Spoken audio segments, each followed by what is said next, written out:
ফেনীতে বেগম খালেদা জিয়ার পৈতৃক ভিটা সফর করছেন দলের মহাসচিব মির্জা ফখরুল ইসলাম আলমগীর। সেখানে এই মুহূর্তে তিনি বক্তব্য রাখছেন। আমরা সরাসরি চলে যাচ্ছি সেখানে।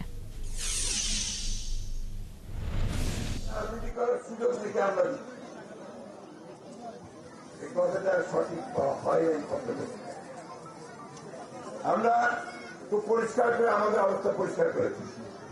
আমরা বলেছি যে আমরা একটা রাজনৈতিক দল, কে নির্বাচন করবে, কে রাজনীতি করবে, কে রাজনীতি করবে না, সেটা তো নির্ধারণ করবে জনগণ।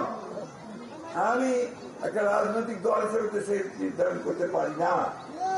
সুতরাং এখানে কোনো ভুল বুঝাবুঝির অবকাশ নাই।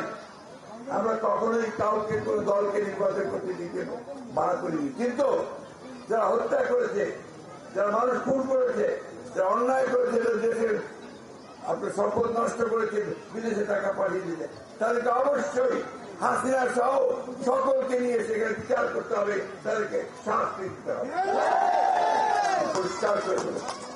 আর জনগণ সিদ্ধান্ত নেবেন যে তারা কাকে তারা রাজনীতি করতে দেবেন, তাদেরকে দেবেন না।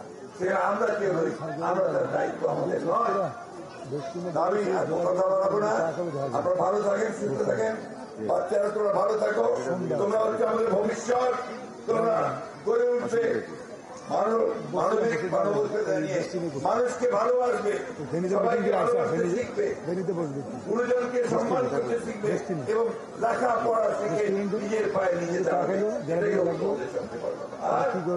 সবসময় যারা মুসলমান আছে, যারা আল্লাহকে মানবেন, যারা হিন্দু আছে, যারা ভগবানকে মানবেন, এইটা আমাদের থাকা উচিত বলে আমি মনে করি। ধন্যবাদ আপনাদের সবাইকে। আবারও দেশনেত্রী বেগম খালেদা জিয়ার পক্ষ থেকে, তারেক রহমানের পক্ষ থেকে আমি আপনাদেরকে শুভেচ্ছা জানাচ্ছি। আলহামদুলিল্লাহ, আসসালামু আলাইকুম।